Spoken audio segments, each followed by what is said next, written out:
spend the second hour with Mr. Sylvester, and we'll be speaking on overcoming life battles of adversity. Okay, so it's a great privilege to have him this year. We had him previous years, and we're going to be having him another year this year. So we're going to send him the link right away, and then we're going to begin.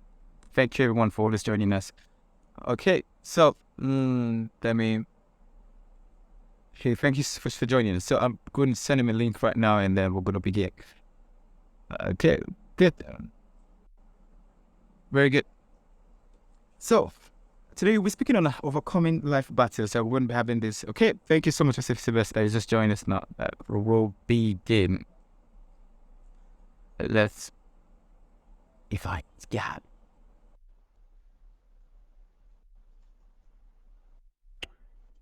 Hello, sir. So I think we have to look this way.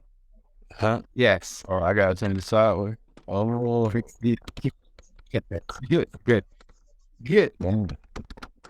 These are kind of new to me. Okay, Mr. Sylvester, thank you so much. I'm really grateful for having you. Yeah, it's a great privilege to have you. We had you 2021, and we also had you for the conference, and it's a great privilege to have you here again. And I briefly want to talk about reason why we should have Mr. Sylvester. It's someone I really admire very well, and I think it's very important to have him speak on topics like this. And because I feel in people-oriented leadership, we cannot do without resilience. We can't do without learning to develop mental strength against adversity. Now, someone that I know very well that speak on it very well is Mr. Sylvester, and that's why we're having him here. So the floor is, and I think we have about 25 minutes for this section. Question.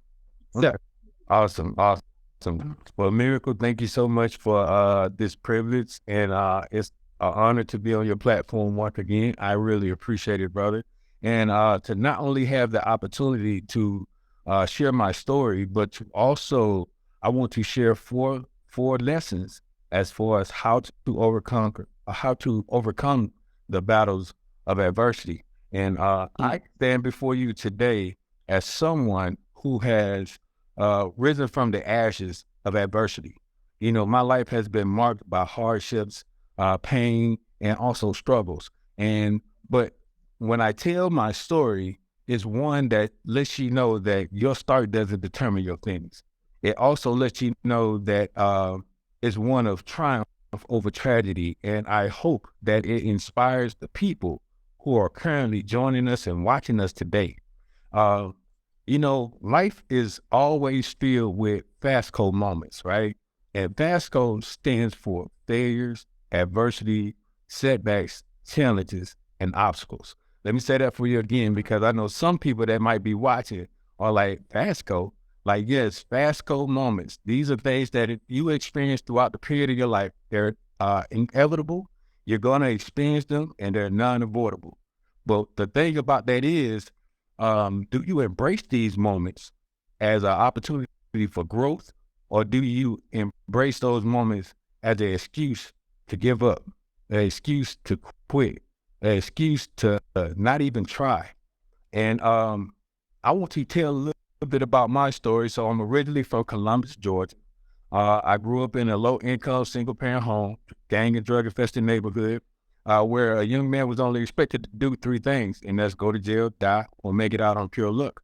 But instead of becoming a product of my environment, I chose to join the military instead. And during the process of me being in the military, I experienced hardships in there too. Along my journey of trying to become a young man, I found myself in a position of experiencing adversity, right? And I was looking for acceptance. I was looking for a sense of security. I was trying to find my identity, and I was also trying to find a purpose. And I think everybody experienced those things as far as when they're trying to develop in their growth in life. And while I was in the military, I deployed multiple times to Iraq and Afghanistan, and I suffered hardships. I experienced acrimonious divorce, and came back home to actually nothing. Bank account drained, house empty, family gone, and all these things that I had felt as was my purpose had all became a memory. And in the process of going through those things, I found myself trying to just figure out exactly who I was, because I recently transitioned from the military in 2020. And in the process of transitioning into becoming a civilian, it was a struggle for me. Not only that, but the world had got hit by COVID. So now it's more added pressure because not only did I feel lost, I felt like bewildered, but I also felt disconnected from the world due to the fact that we couldn't, continuously engage with each other from quarantine. So then I was at a position where I knew that I didn't want to do is completely lose myself. So during the time frame of quarantine, I found myself in a position where I wanted to really rediscover myself, who I was, because I was no longer this soldier, right? And going through all that, I lost my mother. I was on the verge of losing my home. I was in debt, stressed, and depressed. And, I almost lost my family as well. It was just so many things that were just going on around me that caused me to feel like, man, is life even worth living? And I found myself in a position where I just realized that nothing would change unless I change, right? Nothing would happen unless I make it happen. And I knew one of my major goals was to continue to find my purpose and to come out on the other side stronger and more resilient. And when I came through that, I realized there were multiple things that was beneficial for me during that time frame. And I want to share these moments with you in order to help somebody where they might be at right now, in order to encourage them, to let them know that they can overcome any hurdles or challenges that they might be facing. So one of them is that you got to embrace who you are. You got to embrace who you are in your story. See, we all have a story to tell, right? And every chapter of our life, whether it's good or bad, teaches us something. So I want to tell all the people that are listening right now to not be ashamed of who you are. Do not try to hide your past. Own your story and use it as a source of strength and resilience. Everybody was created on purpose for a purpose, and you are authentic and fearfully made. And the past is only a reference. It's not a residence. So don't stay there. Just look at it as a place that you overcame throughout the time span of your growth. Also, I want to share that seek support. That's the second lesson. Seek support. Life is not meant to be lived alone. Like, you cannot conquer these battles that you face by yourself. And it's okay to not be okay, but don't be ashamed of what the things that you experience to the point that you can't reach out to other people. And you can reach out to a licensed therapist, support groups, trusted friends and family members. Not everybody has your best interests at heart, but you want to put yourself in a position of being around these people who can uplift you and encourage you along your journey. And then also, you want to stop blaming others. Now, this is a big one. Stop blaming others, because it's easy to be overwhelmed with everything that we endure in life and to start to point the finger at other people. But blame stands for being lazy and making excuses. Blame stands for being lazy and making excuses. Like, you are the only person that is responsible for your life. Nobody else. You are not a victim of your circumstances. You are a product of your decisions. So you need to take ownership and ensure that you don't place blame on other people and truly take that ownership. Lesson number 4, keep the faith and keep moving forward. Like, faith is a powerful force. It can move mountains. It can change lives. Not only that, but it inspires greatness. See, this is what gives us the strength to persevere, the strength to endure the hardships and the pain that we experience. And this is what gives us the courage in order to keep moving forward. Now, I got to be honest with you. Now, along this journey, it's not going to be an easy road. The journey to recovery and develop this level of resilience and strengthening and courage and all these other things, it's not an easy journey, but at the same time, it's possible. It's not a straight line. You're going to deal with those detours. You're going to deal with those setbacks. You're going to deal with those obstacles along this way. But every step forward, no matter how small it is progress. And you have to keep pushing yourself forward. You have to keep striving for your goals and never give up. They say small steps equal great distances. And you have to just keep putting one foot in front of the other. Now, I want to tell everybody that, trust me, your situation that you might be experiencing, going through, or the hardships that you might be enduring, you're not alone. Everybody experiences adversity. Adversity is inevitable. The thing about that is that you have to change your mindset in order to be able to see things from a different light. This is where I tell people your perception can either be your passport or it can be your prison, because how you view things is how you do things. Because when it comes down to your perception, it can prevent you or limit you from taking those steps that you need in order to overcome those battles that you might endure, to be able to progress through the forces of life. And a lot of these things that I'm sharing with you today, it all starts with a choice to either continue to let the battles of adversity hold you down, or the choice to overcome those battles and come out and emerge stronger. You have that opportunity to take control of your life by making just one choice.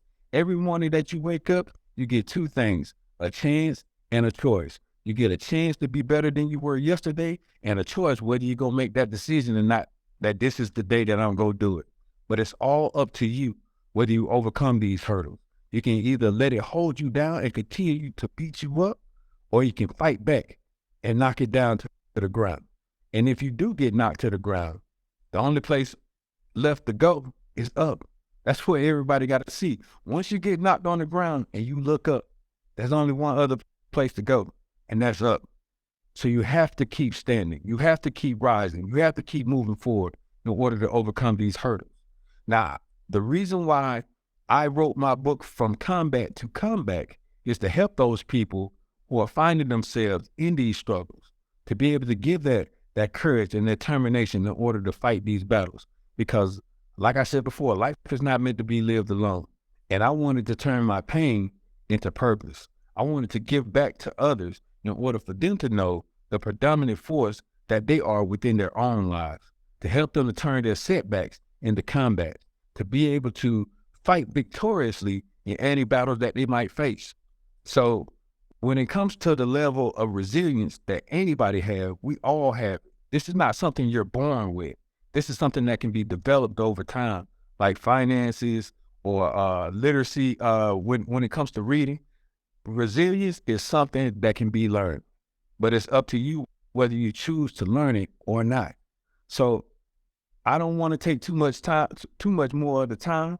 I shared with you the 4 lessons, and I hope they help somebody along their journey when it comes down to overcoming their challenges and their struggles. But I also wanted to open the floor to questions, so therefore we have a ample amount of time in order to answer anybody who might have some. So the floor is yours, Miracle. Thank you so much, Mr. Sylvester. Thank you so much. Okay, so there's certain questions that I have, and which I think is the question to really talk about, and which is how do we help people who are going through tough times?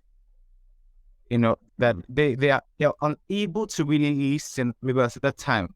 What do you think we should talk to people about when they're going through tough times? Do you think we should tell them what they should be doing, or do you think we should let them go through those phases?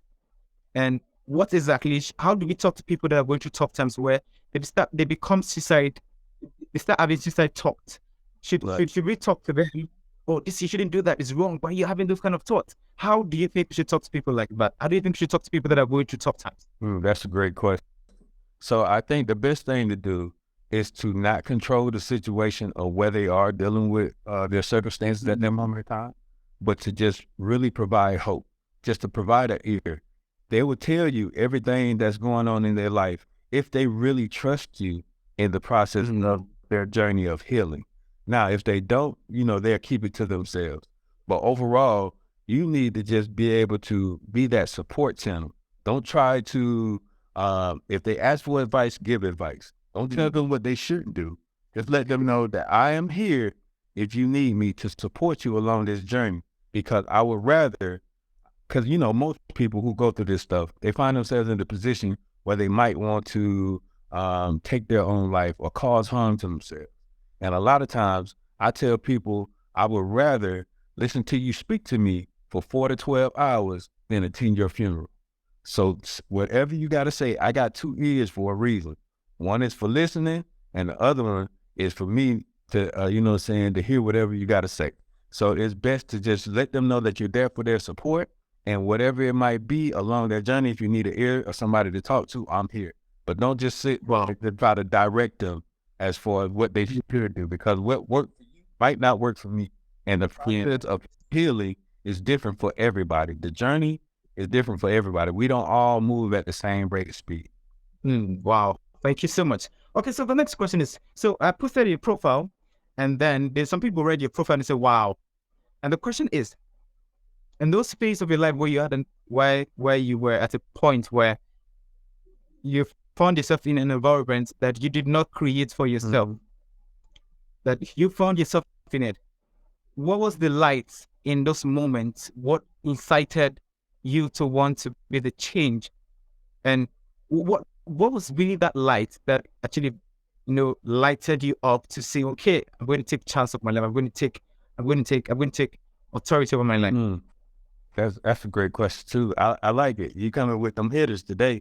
The thing that made me really want to change my life was the fact that I took an opportunity to really evaluate everything that was going on, everything that was transpiring. And I heard someone, I forgot who it was that was speaking at the time. I was just going through YouTube, just trying to get a little motivation or some inspiration. And they said, here's what you can do in order to change your life. And I was like, at the moment of where I didn't know what else to do. You know, you read the Bible, and sometimes the words don't stick with you. But faith is so powerful once you really dive deep into it. And it says, and the Bible says, write the vision and make it plain, right? Write the vision and make it plain. What you want, what you choose to do with your life, and what you want for your life. And it says, I heard somebody say, write out all the things that you can control, and write out all the things that you can't control, right? And put a line through the things that you can't control, and focus more on the things that you can control. And what I realized was I couldn't control nothing that was going on around me, but the only thing that I could control was myself. So the only way to resolve any of the issues that I was experiencing was to focus on myself. And some people might say it's selfish, but I call it selfless, because the better you are for yourself, the better you will be for other people. Wow.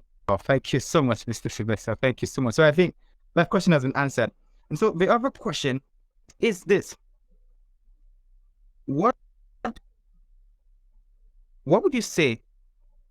What would you say it should be? What would you tell an average person who finds, like, I'll put it now. So in Africa, we have a lot of young people that are going through a lot because of the deficiency of the government in handling issues. And so people complain of suffering. People complain, this is hard. You know, I don't know, getting this. What perspective should young people see life from? So it is so glaring they're going through a lot, just like you also went through a lot. Right. What mindset do you think young people should have towards things that happen around them that they did not create for themselves? Yeah, that's a great question. I think a lot of times we find ourselves in positions where we see the world as so much chaos, and that we feel like we was born into some type of situation that we have no control over. But then I also tell people that you're not a product of you're not a victim of your circumstances. You're a product of your decision. So the choices and decisions that you make along your journey called life, they're not always going to be easy, but it's possible for you to change the narrative for you as the individual. Now, as far as what can, strike that light bulb in them? Now that's a totally that's a in-depth question, because a lot of times, especially I see a lot of younger generation, they focus more on the what compared to the why. Like, why did this happen, or why is this situation transpiring? And in the midst of that, they settle. But you wasn't born to be settled. You wasn't born to settle. You was born to be more than average. You was born to be a warrior, a king, a queen, in order to progress and be the predominant person that God placed you on this earth to be. But a lot of people just need to find that inner warrior within inside themselves in order to strive for that greatness that they have, to be that change around the people that are around them. So I think once they change their environment, they can change their requirement. Wow, thank you so much, sir. Okay, so the last question before the other last question is the team for this year is the people-oriented leadership, and we want the sessions to be centered around how we can develop ourselves as people and also develop other people. And in your journey so far in life, what have you discovered that you think young people should know about leadership and about living together in harmony with people, especially with people who hurt you? And how do you think, in your experience, how do you think people should deal with strife within people, within themselves, so that they don't develop hatred in their heart against when they become bitter? How do you think people should live in harmony with people? So I think any leader, I think leadership is one of the most important things on this earth, and everything rides and falls on leadership. And leadership, the total definition that I normally give people is influence. A leader knows the way, goes the way, and shows the way. But one of the key things that a leader must have is emotional intelligence. This is how we lead other people, because once you have that level of empathy, self-regulation, you're able to interact with other people and see not only from your view, but their view as well. It's being more compassionate. Now, I say empathy. I didn't say sympathy. Now, don't feel sorry for the individual, but be compassionate enough to see where they're at in order to be able to say, I get where you're coming from. In the midst of that, why not try this? Or be open to changes from other things that they might bring to the table. So have empathy and a strong level of emotional intelligence. Okay, thank you so much. So the last question is this. Before we let you go, what advice, in simple words, what advice would you want to give to young people? What would you want young people should know in your experience so far in life, with what you've been through, it's what you've seen? What word in your heart that is bubbling that you would want young people should know in this generation? I think it was invest in yourself. I don't think a lot of young people invest in themselves nowadays. I think they expect people to take the opportunity to do it for them, to lead them by the hand. But the greatest investment that you'll ever make is in yourself. Like I tell people all the time, if you invest on a job, you'll make a living. But if you invest in yourself, you'll make a fortune. So the best thing that you can ever do is invest in yourself, because everybody has a dream, and you shouldn't downgrade your dream to match your reality. You should upgrade your conviction to match your destiny. That's what I would tell them. Wow, thank you so much, Mr. Sylvester. Okay, so I'm so happy we were right on time. We didn't take too much time, so people can go back to watch this. Thank you so much. I'm really, really grateful, and I want to say big thank you for who you are, for what you stand for, and for the fact that you've been standing all this while, and for what you do and the substance you're giving out to people. Thank you so much. Thank you so. Thank you for giving me the opportunity. So we're going to let Mr. Sylvester leave now. Thank you so much, sir. All right, take care, brother. Bye. Bye.